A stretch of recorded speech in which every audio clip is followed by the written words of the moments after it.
bastante interesante por lo que se ve en nuestra en práctica hospitalaria, y de nosotros como médicos también cómo poder saber identificar, cómo llegar al diagnóstico de este tipo de bacteria que hace la enfermedad Bartonelosis, ¿no? Y hace cada especie hace un tipo de enfermedad. Entonces, siguiente, por favor, si alguien me puede ayudar en pasarlo, ¿sí? Bien, acá esta es una clasificación, un grafiquito que encontré sobre cómo se va a ir, cómo se hace la clasificación, ¿no? Es un reino procariota, dominio de la bacteria, filo Proteobacter, clase Proteobacteria alfa y el orden de la Rickettsia, ¿no? ¿No? La familia Bartonella, género Bartonella. Siguiente. Las características microbiológicas que tenemos nosotros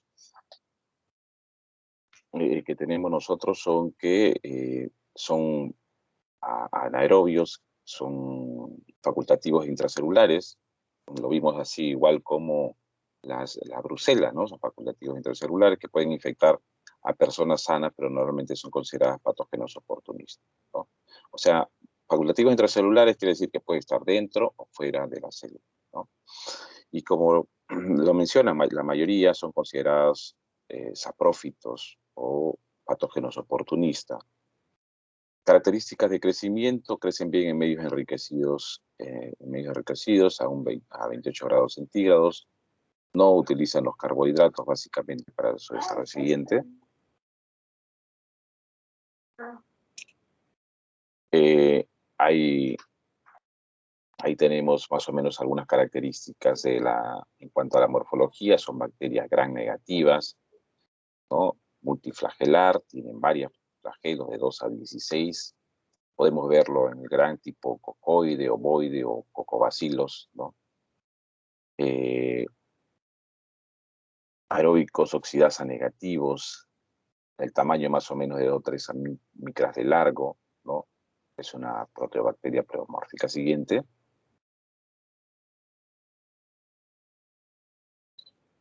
Bien, acá como vemos también esa es una microscopía, una fotografía de una coloración YEMSA, donde apreciamos la forma del cocobacilo, ¿no? Al costado vemos los núcleos y al costado esos puntos más oscuritos que vemos son la Bartonella, ¿no? Siguiente. Y esto, de repente, si lo pueden ampliar y poder verlo ahí, ustedes pueden ver que estas son las especies que se tienen. Sabemos que usualmente están como reservorios y los vectores de transmisión de la especie Bartonella, ¿no? Lo que nosotros nos interesa y podemos nosotros tener en consideración son estos 4 primeros que vemos ahí: microorganismos patógenos en humanos, que vemos ahí, la Bartonella bacilliformis, Quintana, Enselae, ¿no? Y Clarijae. Entonces, esto usualmente, los 2 primeros que afectan, ¿no?, al hombre, y los vectores asociados, ¿no?, que son la Lutzomia, Carucarum para el Bacilliformes, ¿no?, Pediculus humanos o Porporis, que es el piojo del cuerpo humano, la Quintana, y el otro que mayormente se da en los gatos, pero que usualmente también pueden causar patologías en los varones, ¿no? Los principales reservorios, y de ahí vienen otros microorganismos que son más infrecuentes, ¿no?, en humanos, ¿no? Ahí estamos, la asiática, ¿no? La taimae y otros más. Y otros mucho más, casi poco reconocidos que están. Entonces hay una serie ahí de Bartonella que, como sabemos, tienen un, un hospedero, un principal reservorio, y están asociados siempre a un vector, ¿no? Siguiente.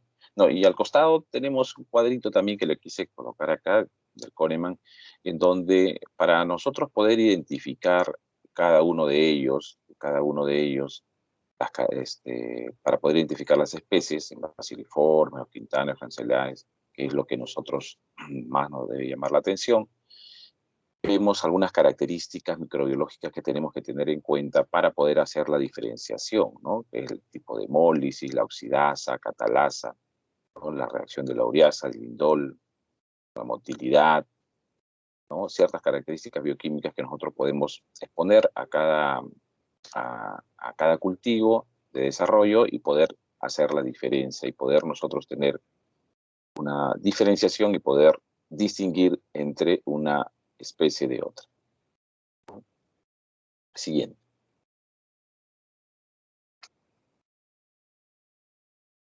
Siguiente, entonces acá se hizo una clasificación más basándonos en biología molecular para ver a la reorganización de este género Bartonella, ¿no? Y se encontraron 20 Bartonellas y unas 30 especies, ¿no? Que se encuentran, y 8 básicamente en el humano, ¿no? Entonces, a la cabeza, si vamos desde arriba hacia abajo, son las que mayor prevalencia tienen y mayor patología hacen, y acá tenemos, ¿no? La Bartonella bacilliforme, que hace la enfermedad de Carrión, la verruga peruana; la Quintana, que hace la fiebre de las trincheras, ¿no? El Kinselae, enfermedades del arañazo de gato, ¿no? Y así, ¿no? Pisonil, endocardite, septicemia, eh, y así hasta tener algunas cosas más en menos cantidad, como la Pinsoni, que da la fiebre de bacteria.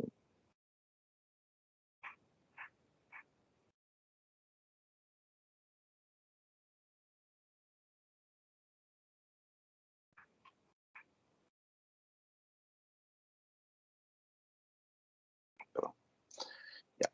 Bien, siguiente, por favor.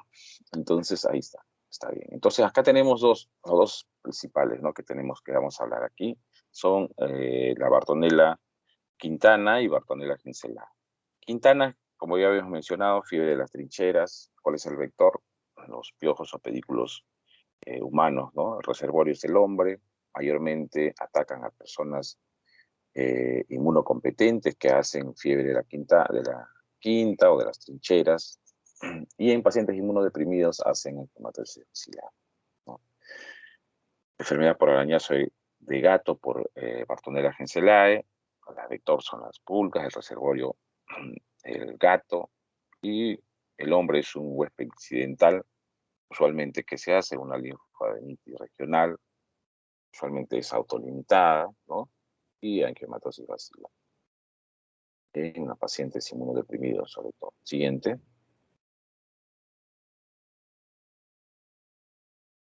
Y lo que es de nuestra región, básicamente la bartonelosis o enfermedad de Carrión es básicamente exclusivamente humana, endémica, indecunable al hombre, y el agente etiológico es la Bartonella bacilliforme, ¿no?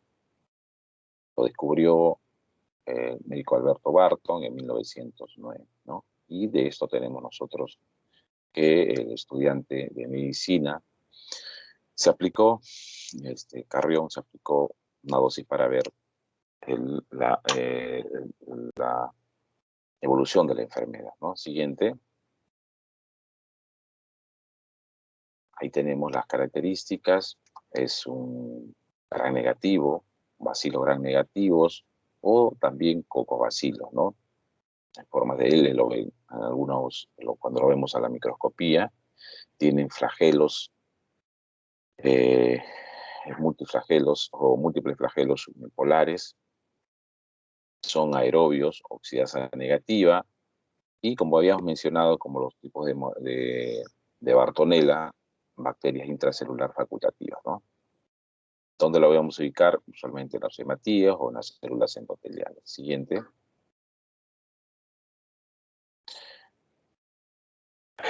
Para nosotros poder también hacer la evaluación, también podemos hacer una evaluación para ver en cuanto a su estructura antigénica. Han determinado 24 antígenos de Bartonella bacilliforme, ¿no? Y esto se hace por inmunoprecipitación, es decir, colocar diferentes antígenos con unos anticuerpos dirigidos y hacen aglutinación, ¿no? Y se detectan anticuerpos. Dentro de estos antígenos, solo 6 de estos detectan anticuerpos específicos, ¿no? Presencia de 14 proteínas. Tenemos ahí mayormente las proteínas que van a generar estas formas antigénicas o que pueden ser detectadas y pueden hacer reacción y pueden hacer la reacción y la producción de anticuerpos, ¿no? Siguiente.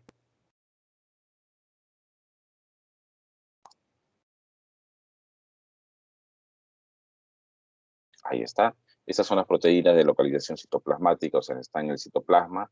La BB65S es el principal antígeno del bacillus, de la Bartonella bacilliformes, y eso sobre todo en la fase anémica, cuando hay una ruptura de estos glóbulos rojos y hay una fase anémica en esto, ¿no?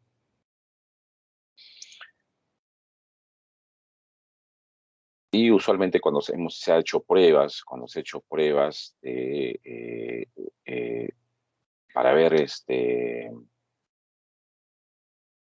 para ver esta reacción antígeno-anticuerpos, se ve que los lipoprosarcarios de la membrana externa de este bacilo o bacilo también producen una banda difusa, ¿no? Y que se pueden ver en una reacción de banda antígeno-anticuerpo en gel de agarose. Siguiente. ¿Cómo vamos a determinar la virulencia de esta bacteria? Por ciertos, estos ciertos factores que se determinan, ¿no? La deformina va a producir invaginaciones dentro de la membrana del eritrocito, produciendo una deformación del glóbulo rojo. La motilidad, los flagelos, como habíamos mencionado, es multiflagelar. Los flagelos bacterianos comienzan a hacer primero la deformación de esta membrana, por ejemplo, en el glóbulo rojo, y puede empezar la penetración eh, de la Bartonella dentro del eritrocito, ¿no? Tiene un fenotipo de la invasividad, de lo que confiere al gen locus, es decir, donde se va a unir, está asociado a la invasividad, ¿no? Tienen ahí los puntos exactos donde se van a unir. Tiene un gen que codifica la proteasa del carboxiterminal y un gen que codifica el filamento polipeptídico, ¿no? Va a codificar esto y esto produce que sea mucho más rápido, mucho más invasivo y por lo tanto mucho más virulento. Siguiente.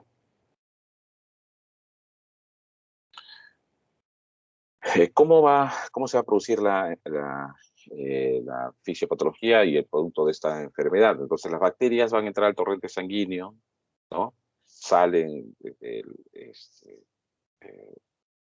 salen de esta, infectan a las células endoteliales, ¿no? Se siembra la bacteria hacia el torrente sanguíneo aproximadamente en el quinto día de inoculación, y entonces estos bacilos, la Bartonella bacilliformes alcanza los glóbulos rojos y se dan los siguientes pasos, ¿no? Que van a ser las patologías siguientes, siguiente, por favor, los siguientes pasos, que es la adherencia a la proteína extracelular, haciendo la deformina, como habíamos mencionado, y vemos ahí cómo el glóbulo rojo se va deformando. Va a haber una invasión ya en base al flagelo, como habíamos mencionado, son fotografías electrónicas que invaden al glóbulo rojo, ¿no?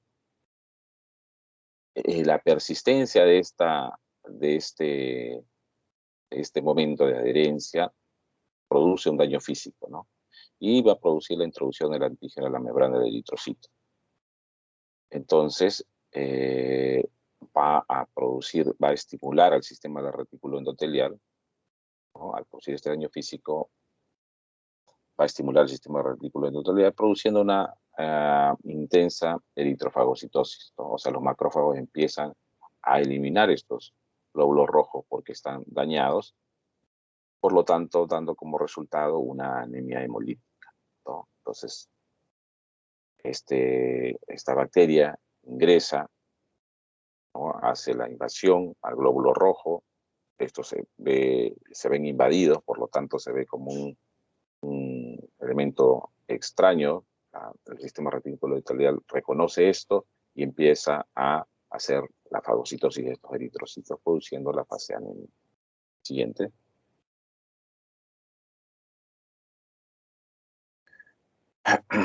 Bien, entonces en cuanto a la epidemiología sabemos nosotros que esta es endémica, ¿no? Sobre todo en los países interandinos, Perú, Ecuador, Colombia, ¿no? Que están a una determinada altura, básicamente.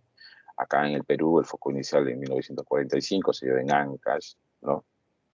Abarca también la parte de La Libertad, Huancavelica, Huánuco, Ayacucho, Junín, ¿no? Amazonas e Ica. Y la leucemia es el vector que hace que se lleve podamos nosotros infectarnos con la Bartonella. Siguiente. Esta es la cadena de infección, básicamente, ¿no?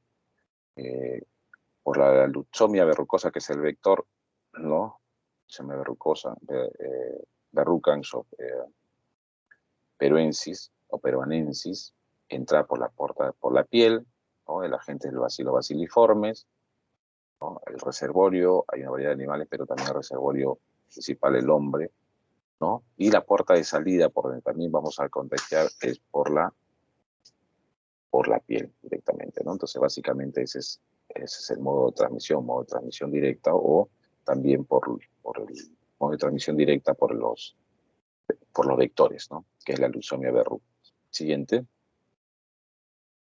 El cuadro clínico que se va a presentar es en tres fases, ¿no? La fase aguda, en sí, en alguna bibliografía menciona que en dos fases, la fase aguda y la fase crónica. Sin embargo, y estamos tomando esto, que es una fase intercalar, que es fase sintomática. La fase aguda, donde produce la fiebre, ¿no? Más o menos en el tiempo de que se va a producir estos en 21 días, es un tiempo de incubación de 21 días, y ahí se produce esta sintomatología, ¿no? Después la fase intercalar, más o menos 3 semanas o varios meses, este periodo donde hay un periodo de asintomático, y después viene la fase crónica, ¿no? Donde ya viene la producción de las lesiones, eh, que es la verruga peruana, ¿no? La producción de la verruga, periodo de incubación 1. Siguiente. Si nosotros vemos la fase aguda, cuáles son las características para nosotros poder distinguirlas, son la anemia, ¿no? Y lo vemos nosotros en cuanto a la evaluación del paciente simplemente por la palidez, ¿no? Por la palidez, linfoadenomegalias, hepatomegalia, hepatomegalia o ictericia que vimos, por la hemólisis, ¿no? Que se va produciendo, como ya hemos mencionado, por la fagocitosis de los glóbulos rojos, sensación febril, escalofríos, ¿no? Dolores musculares, dolores articulares que se presentan. Siguiente.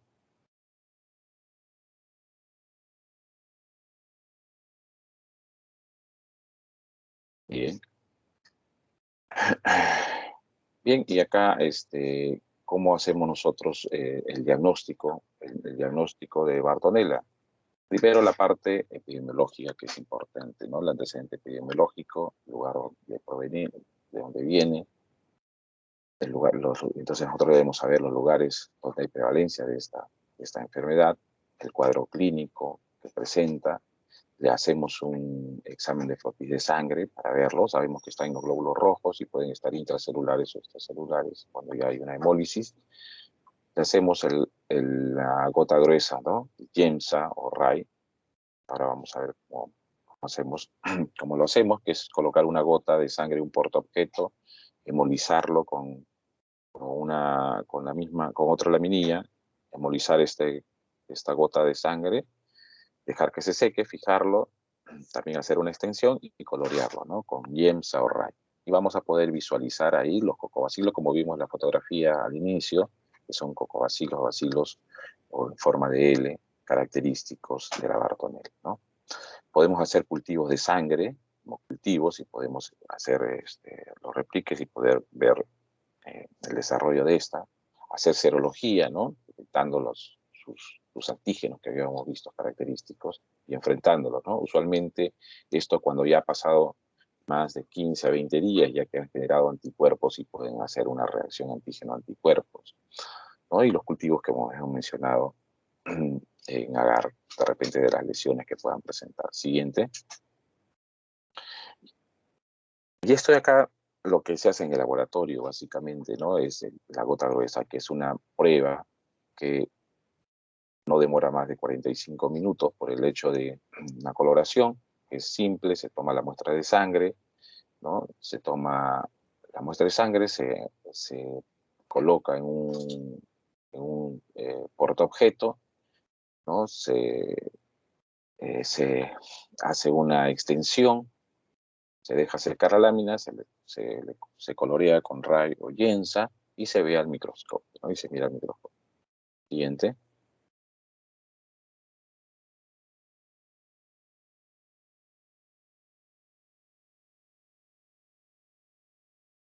La siguiente, ahí está, ¿no? La coloración de yensa o Wartin-Starry, donde vamos a ver, ahí están los eritrocitos y vemos ahí los cocobacilos o bacilos, lo vemos ahí, ¿no? Vemos en la parte, en el gráfico izquierdo, ¿no? Los bacilos, ¿no?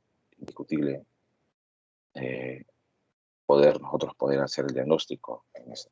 Más si tenemos ya la parte epidemiológica, vamos a ver esto. Vamos a ver en la parte interior también acá como unos cocobacilos y en la parte derecha también como unos cocobacilos, ¿no? Característico de la Bartonella dentro de los eritrocitos. Y como está hemolizado, también podemos encontrarlo fuera de esto. También sabemos que son eh, intracelulares facultativos. ¿No? Siguiente.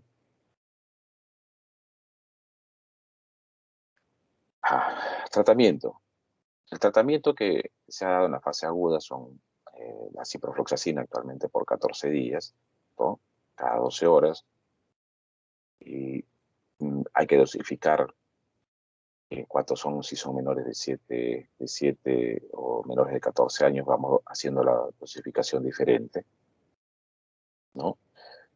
Cloranfenicol, la penicilina y tetraciclina también son bastante importantes. Es más, aquí en Perú era de elección el cloranfenicol, ¿no? El cloranfenicol era de elección, sin embargo, actualmente se ha visto que hay ya un poco de resistencia para esto, entonces el tratamiento básicamente de inicio es la ciprofloxacina cada 12 horas por 14 días, ¿no? Por semana. Siguiente. La fase crónica ya son cuando, como hemos mencionado, como vimos, ya son las lesiones vasculares, cutáneas, ¿no? Que se presentan ya en los brotes sucesivos. Como son las lesiones, son de superficies lisas, usualmente no son dolorosos, de color rojo púrpura o rojo violáceo, sangra fácilmente, periodo de incubación 1 año y produce poca reacción sistémica. Siguiente. Y vamos a ver los tipos de lesiones que pueden producir, ¿no? Los tipos de lesiones son biliar, como vemos ahí, ¿no? Lesiones pequeñas, ¿no? 3 milímetros de color rojo vino, estas son las más frecuentes. Y la siguiente es la nodular o subdérmico, ¿no? Debajo de la piel, donde principalmente en brazos, piernas, generalmente son múltiples, ¿no? Muy raramente no son únicas. La mular ya son mayores a 5 milímetros, acá son eritomatosas, mayormente sensibles, se erosionan y sangran muy fácilmente, ¿no? Esos son tipos de lesiones que podemos ver nosotros. Siguiente. Vemos acá algunas fotografías siguientes, por favor. Acá unas fotografías de la fase crónica o lesión biliar, ¿no? Cómo puede llegar hasta este punto, ¿no? Las lesiones que pueden atacar, por favor, son niños, ¿no? Siguiente. Y las lesiones mulares que habíamos mencionado, ¿no? Las lesiones mulares que son las sangrantes, ¿no? Y vemos ahí cómo podemos ver todos estos tipos de lesiones en los brazos, en las piernas de nuestro paciente. Siguiente. Siguiente, ¿cómo hacemos el diagnóstico? Podemos hacer el cultivo de las verrugas, ¿no? O hacer una, una, una prueba mucho más específica, que es el inmunoblot, ¿no? Que es como el Western blot, ¿no? Pero que se hace con la presencia de esto, ¿no? De las lesiones que se tiene con un antígeno específico, un anticuerpo específico para determinar, con una especificidad del 100%. Las tinciones, como hemos visto, por ejemplo, si son de las verrugas, hacemos unas improntas y lo coloreamos con coloración argéntica y identifica con facilidad la Bartonella bacilliforme en los nódulos de la verruga, ¿no? Los nódulos. Podemos hacerlo, también podemos hacer por histologías de la verruga, si hacemos cortes, lo fijamos y hacemos cortes y podemos hacer la coloración. En modo directo, la biopsia de los ganglios, piel, válvulos y la sangre, ¿no? Como hemos mencionado, en la sangre la cota gruesa es bastante rápida, eficaz también para poder visualizar muy rápidamente la serología y los hemocultivos que hemos mencionado, ¿no? Siguiente. Pero en la fase verrucosa tenemos que darle un tratamiento, obviamente sí, ¿no? De elección, la citromicina, ¿no? La citromicina, 500 miligramos por día, por 7 días, usualmente en algunas otras patologías son de 3 a 5 días, dosis única de citromicina, en estos casos 7 días vía oral. Tenemos que igual en niños menores de 14 años hacer una dosificación de acuerdo al peso, ¿no? Y menores de 7 años con mucho más razón, ¿no? Máximo 10 miligramos por kilogramo de peso al día. Alternativas, la rifampicina y la streptomicina, con las complicaciones que también sabemos que cada una de estas puede tener. Y por eso hay que tener bastante en cuenta la dosis y ir evaluando la respuesta al tratamiento. Siguiente. Siguiente. Como sabemos hasta ahora, si nosotros queremos hablar de la prevención, sabemos que ahorita, en la actualidad, no tenemos ninguna vacuna contra la bartonellosis. Entonces la prevención es hacer un diagnóstico precoz, hacer una vigilancia entomológica en cuanto a los vectores. Sabemos cuál es el vector, entonces tenemos que hacer un control adecuado de estos vectores, ¿no? De producir, de ponerlas, de colocar mallas metálicas en las puertas, ventanas de las viviendas para que estos vectores no ingresen, eliminación de materiales orgánicos o descomposición que hacen que lleguen estos vectores, construcción de corrales para el ganado lejos de las viviendas. A veces se tiene la costumbre que están cerca o al costado, mayormente en las zonas rurales, tienen que estar lejos para evitar la picadura por estos vectores, ¿no? Aplicación de insecticidas, protección ambiental para que se mantengan todavía en el ambiente y eliminar estos vectores, ¿no? Bien, siguiente. Bien, creo que eso creo que era todo esto. Estos son el tema que le había traído hoy. No sé si tuvieran alguna pregunta. ¿Tuvieran alguna pregunta?